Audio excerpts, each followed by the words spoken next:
My name is Sophia Caldwell. For the last 8 years, I've held one of the most exclusive and highest-paying jobs in the world, Chief Lifestyle Coordinator for Mr. Sebastian Rook. The title is fancy, but in practice, it meant I was the CEO of the private life of a man who decided that death was an inconvenience that could be solved with money and technology. Most people in my line of work manage private jets, yachts, and teams of household staff. I do that too. But my to-do list was a little different.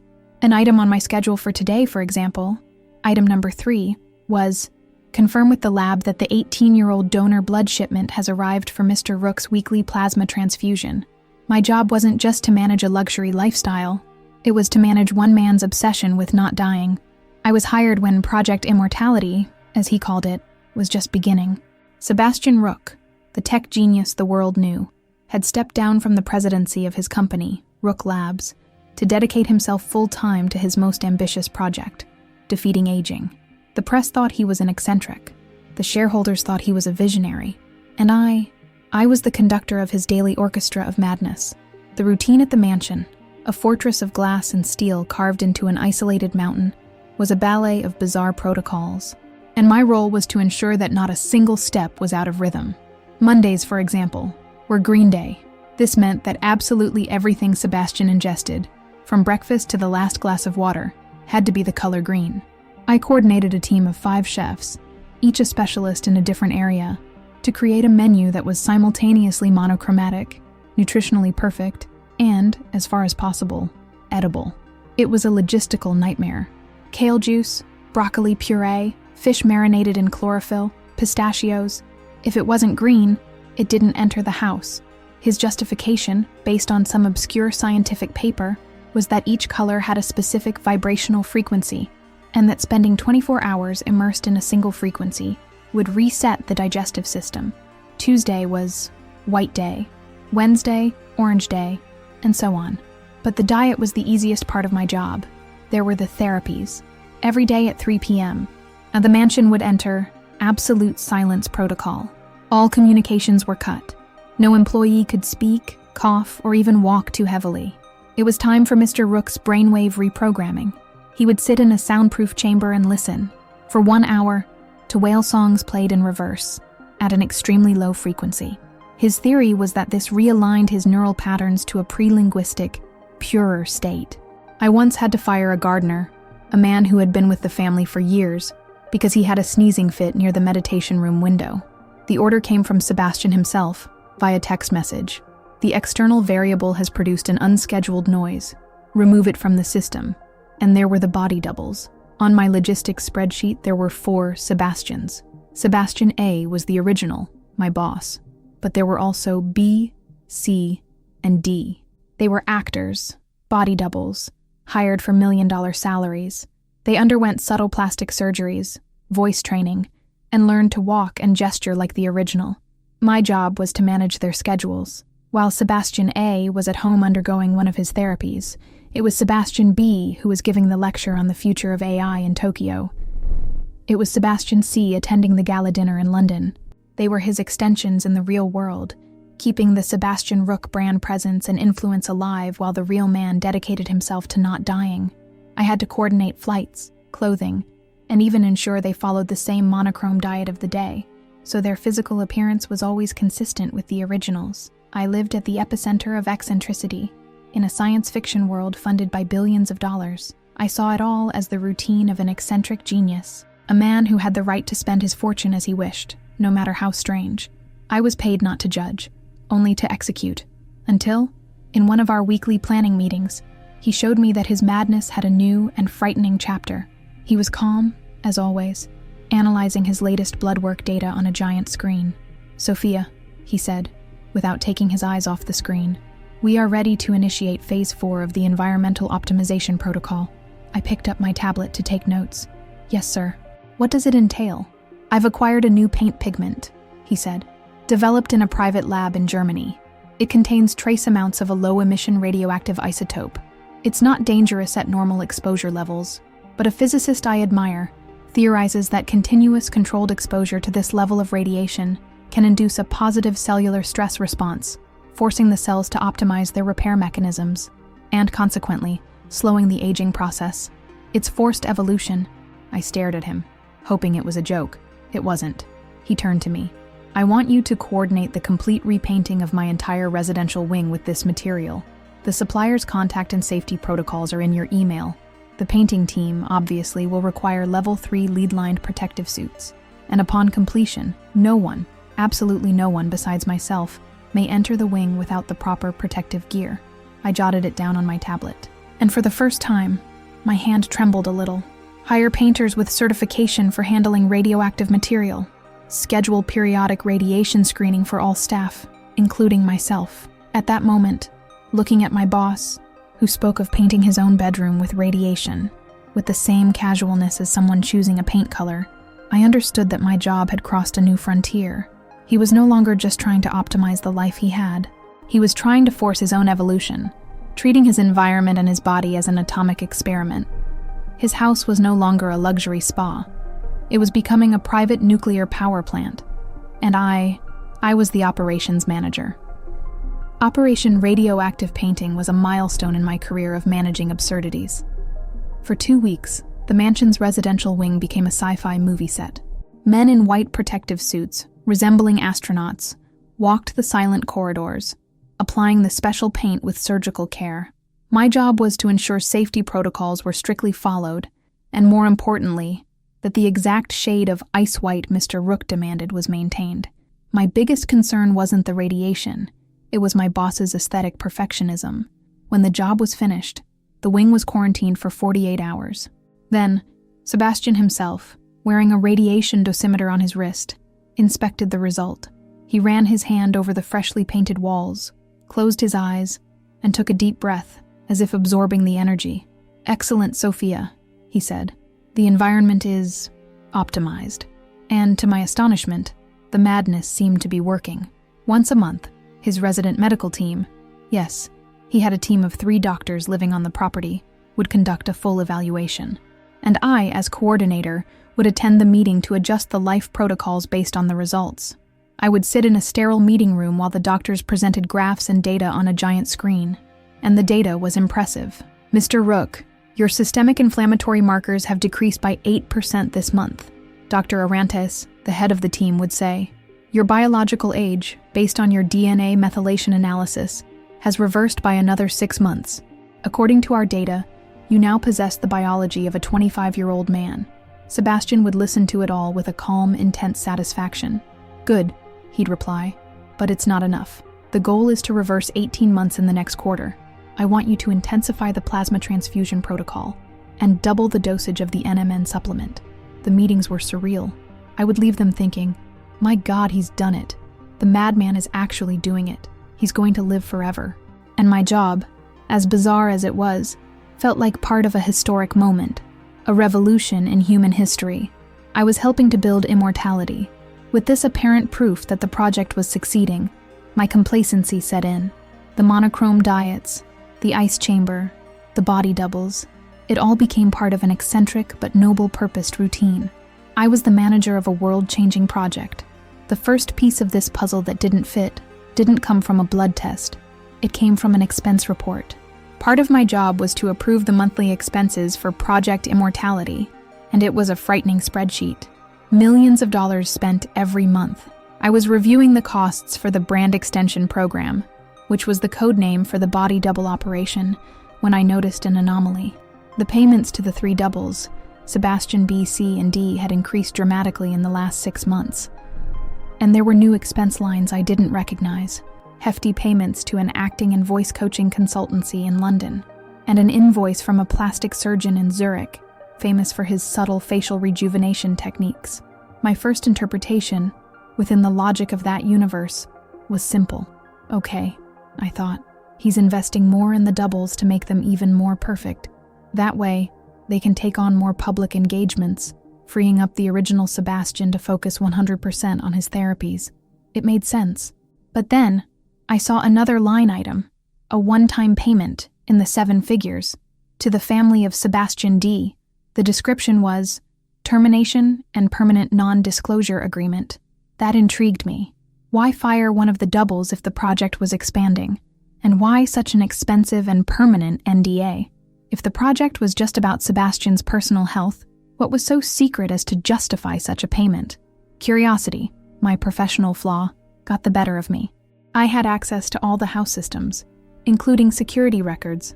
I decided to see what the doubles really did when they weren't at events. There was a training wing for them on the property, a place I rarely visited. I pulled up the internal security video files from that wing for the last few months.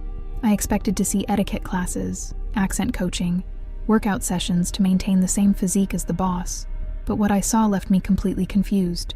The footage showed the body doubles, yes, but they weren't in an acting studio. They were in a meeting room identical to the boardroom at Rook Labs, and they weren't being coached by acting instructors.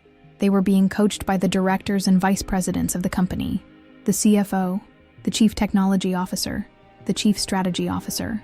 I watched a 3-hour recording.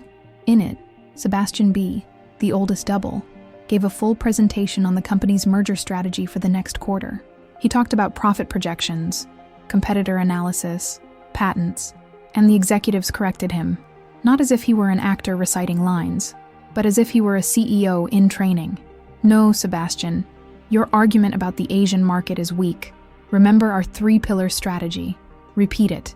In another video, Sebastian C. was in a negotiation simulation with the company's chief legal officer, learning how to argue, to press, to concede on the right points. They weren't learning to look like Sebastian. They were learning to be Sebastian.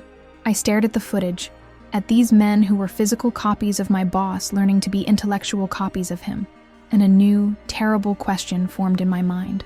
The story I told myself, that the doubles existed to free up Sebastian's time, crumbled. This wasn't about time management. This was about knowledge transfer. A transfer on a scale and depth that made no sense. At that moment, I understood their training went far beyond deceiving the press. They were being trained to deceive people who had known the real Sebastian for years. People on the board of directors. People inside the company. The question that arose in my head as I watched the fake Sebastian recite the company's profit targets was no longer, how will he live forever? The question was, which one of them is the real succession plan? The discovery that the body doubles were being trained in business strategy put me on high alert for weeks. I started to observe everything through a new filter. Sebastian's meetings with his executives, the expense reports, the doubles travels. I was convinced I was witnessing the preparation for the strangest corporate coup in history, the replacement of a CEO with a trained clone. But, as always happened at the Rook Mansion, just when I thought I understood the logic of the madness, he changed the rules of the game. In one of our planning meetings, Sebastian introduced me to Phase 5 of his project, and it was even stranger than the previous ones. Sophia, he said with his usual calm, immortality is not just a biological state. It is the perpetuation of consciousness. And my consciousness, what makes me me, was forged by specific experiences. Traumas, successes, failures. They created my mental architecture. To ensure the core of my being is not lost amid so much biological data, I need to relive those experiences. I didn't understand. Relive how? I want you to recreate key moments from my life, he explained. Not the famous moments, the ones everyone knows, but the small moments, the formative ones, with absolute historical precision. And so began my new and surreal role. I became the art director of a play about his past, and the sole actor and audience member was him. The first task was to recreate his university dorm room. Using my unlimited budget, I had to find and rent the exact room on campus where he lived 30 years ago. I had to hire a team of designers to, based on old photos, find the same cheap furniture of the era, the same old computer model, the same poster of an obscure rock band he liked. I even had to find the same brand of instant noodles he used to eat. When everything was ready, Sebastian went there, alone, and he spent 12 hours in that tiny room, eating cold instant noodles and staring at a computer that no longer even turned on.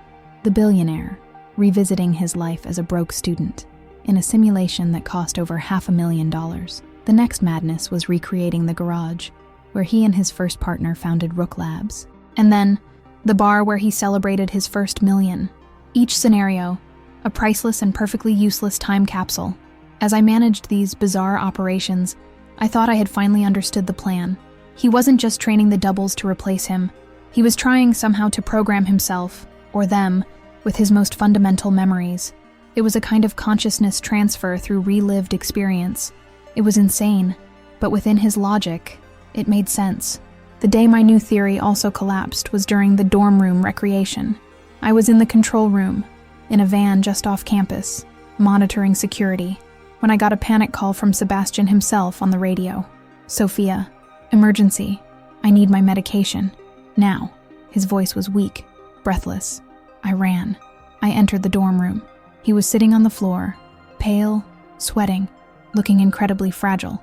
"My briefcase, the emergency compartment," he whispered. As his coordinator, I had access to everything.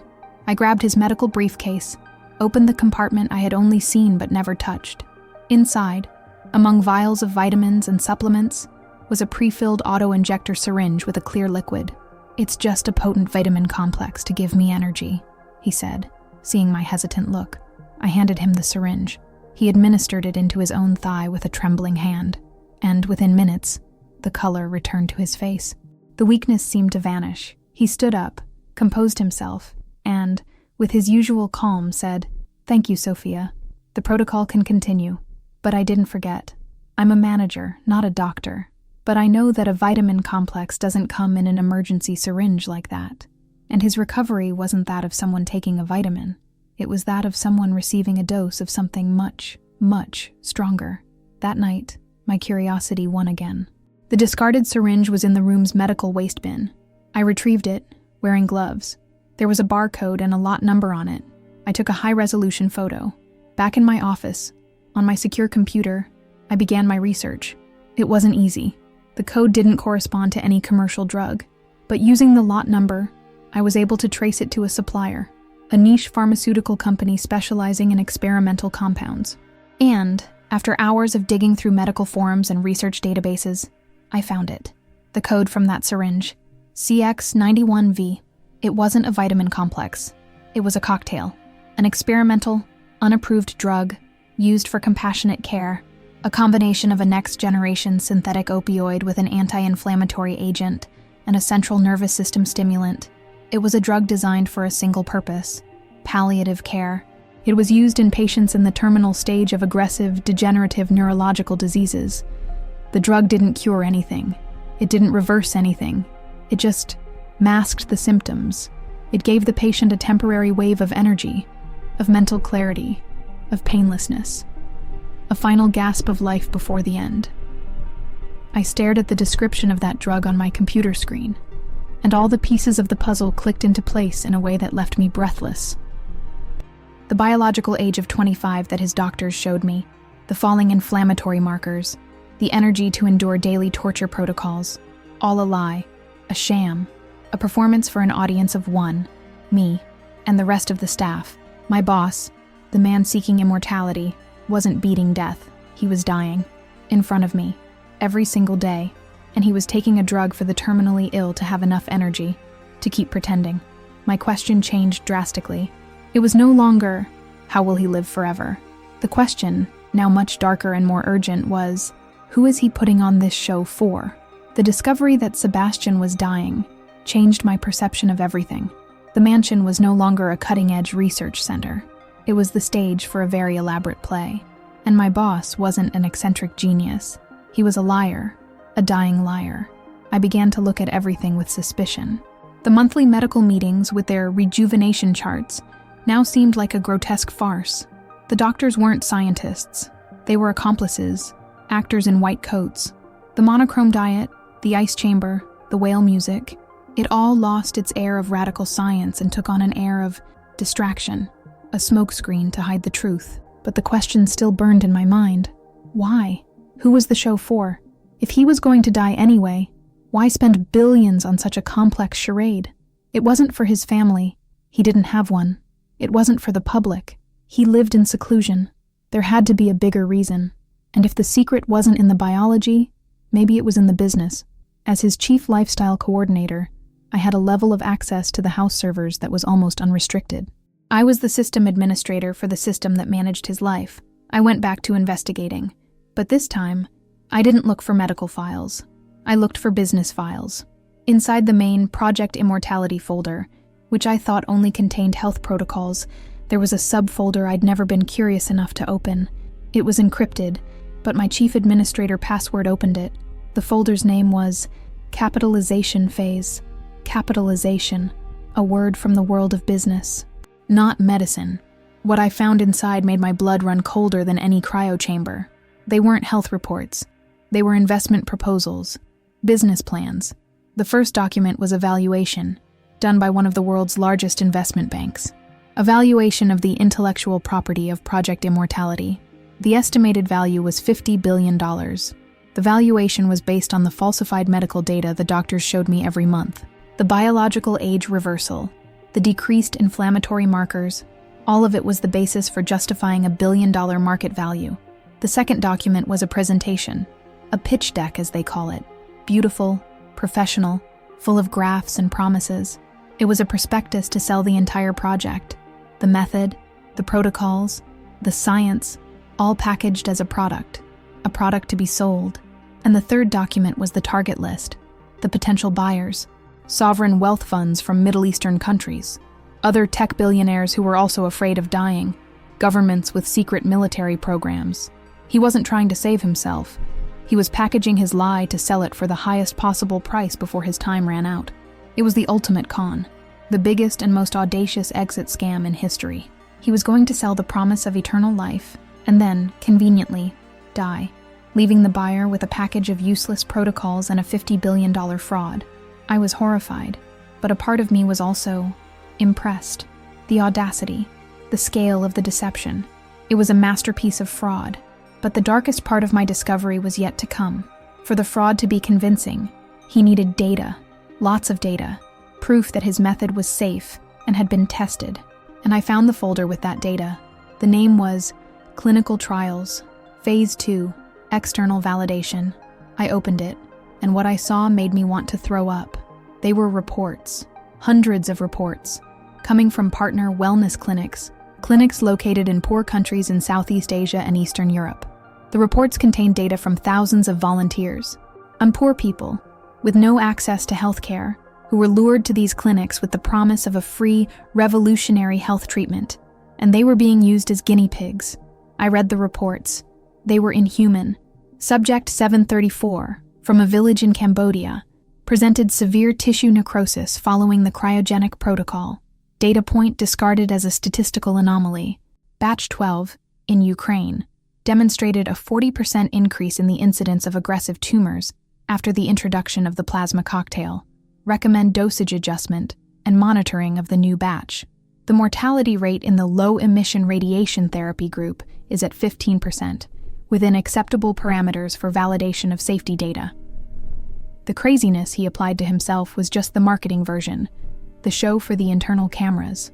The real experiment, the horror lab, was happening far away, with real people.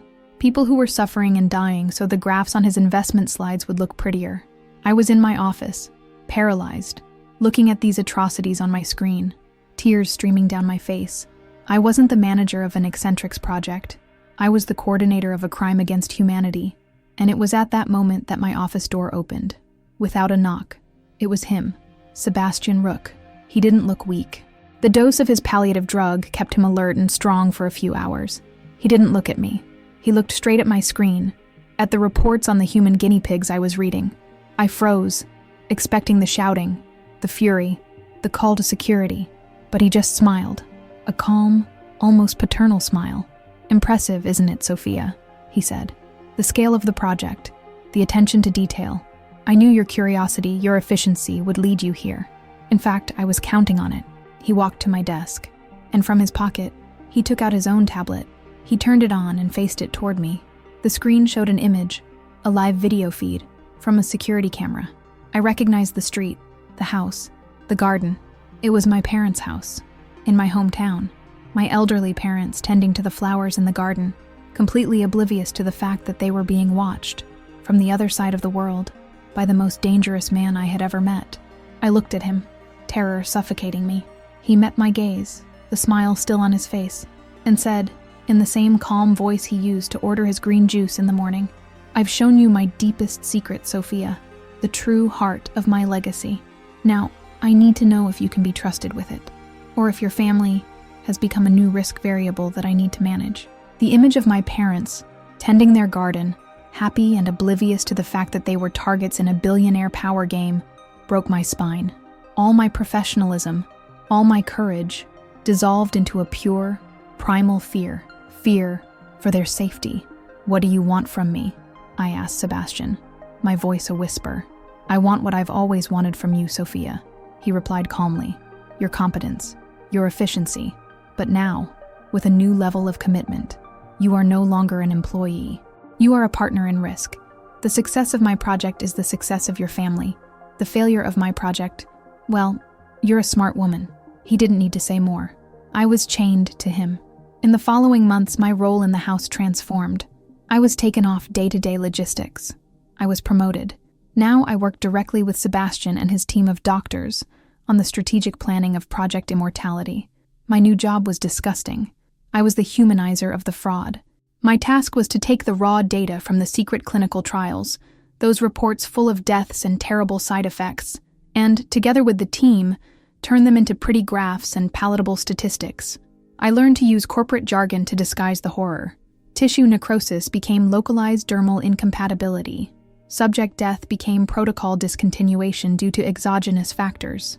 I was using my management skills to polish a crime against humanity, to turn it into a convincing business presentation. And every day, I saw Sebastian up close, and I saw the disease consuming him from behind the facade his palliative drugs provided.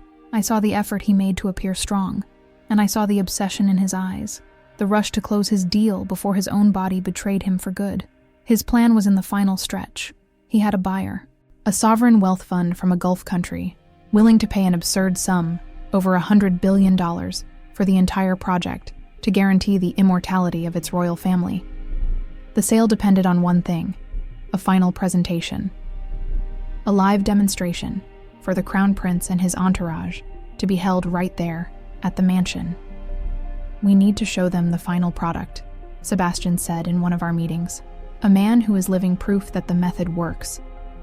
And the final product would be the main body double, Sebastian B., the best trained, the one who had been with him the longest. The plan was to present him as if he were the real Sebastian Rook, showing his perfect test results, his biological age of 25, his vitality. He would be the masterpiece of the fraud. My task was to coordinate every detail of this presentation: the script, the lighting, the medical data to be shown on screen, and, most importantly, the preparation protocol for Sebastian B. In the days leading up to the presentation, the double was subjected to an intense regimen, a specific diet, exercises, and a cocktail of supplements and mild stimulants to ensure he was at the peak of his physical and mental appearance. It was while reviewing this list of supplements that I found it: the flaw, the mistake, the small crack in the impenetrable fortress Sebastian had built. The list was long, full of vitamins, amino acids, nootropic compounds, all to make the double alert, strong, and with glowing skin. But, to make him look as authentic as possible, his diet in recent months had been an exact replica of the real Sebastian's. And I, as his life manager, had access to a file no one else did: the real medical record of Sebastian Rook, a record he himself thought was perfectly hidden. I spent an entire night in my office, with two lists side by side on my computer screen. On one side, the double's supplement protocol, on the other the real Sebastian's history of allergies and metabolic conditions. And there it was, a rare condition he'd had since childhood, an enzyme deficiency that made him severely allergic to a specific type of amino acid, leucine, when consumed in concentrated doses. An allergy that didn't kill, but caused a chain reaction: hives, facial swelling, difficulty breathing, an ugly, visible, and undeniable allergic reaction. And on the list of supplements the perfect Sebastian B. was taking to get stronger for the presentation, there it was, in small print, in the formula of a muscle performance booster, a leucine concentrate. The body double didn't have the allergy. He could take it without any problems. But the man he was supposed to be, the perfect man whose DNA he supposedly shared, would be disfigured by it. The irony was so poetic I almost laughed. In his obsession to create a perfect, healthy copy, Sebastian forgot to copy his own flaw, his own weakness. I stared at those two screens, the recipe for the fraud's success and the recipe for its disaster. He had given me a choice weeks ago: Be an accomplice or be a problem to be eliminated. But now, I had found a third option. I didn't have to be an accomplice, and I didn't have to be a victim. I could be the accident, the side effect he hadn't foreseen. That night, I didn't sleep. I planned. My sabotage wouldn't be with a bomb or a gun. It would be with a shaker cup, with a simple swap of supplements. The big day of the presentation arrived. The prince's entourage was at the house. The tension in the air was electric. And I, the trusted coordinator, personally went to the kitchen to prepare Sebastian B's final performance shake before he went on stage. In that moment, I had the career, the legacy, and my boss's $100 billion fraud in the palm of my hand. The presentation took place in the mansion's private auditorium, which looked like a Broadway theater. The audience was small, but worth more than the GDP of many countries. The prince, his advisors, his bankers, all there to witness the miracle. I was backstage, in a control room, watching everything on monitors. I had prepared Sebastian B's shake with my own hands, and, accidentally, I had used the wrong muscle booster bottle, the bottle that contained the concentrated dose of leucine. A small swap, a logistical error, no one would notice. Sebastian B took the stage, and he was perfect. The face, the voice, the energy. He was the picture of health and power. He began his presentation, talking about the victory of science over mortality, about the next step in human evolution. The graphs with the fake rejuvenation data appeared on the giant screen behind him. The investors were mesmerized. The con was working. And then, in the middle of a sentence about cellular regeneration, he stopped and scratched his neck. I leaned forward, my eyes fixed on the monitor. It was starting. A small red blotch appeared on his cheek. He tried to ignore it, continued speaking, but his voice was a little weaker. He started blinking more frequently. His face began to swell, subtly at first, and then, visibly and alarmingly, the audience began to whisper. The prince leaned over to speak to one of his advisors.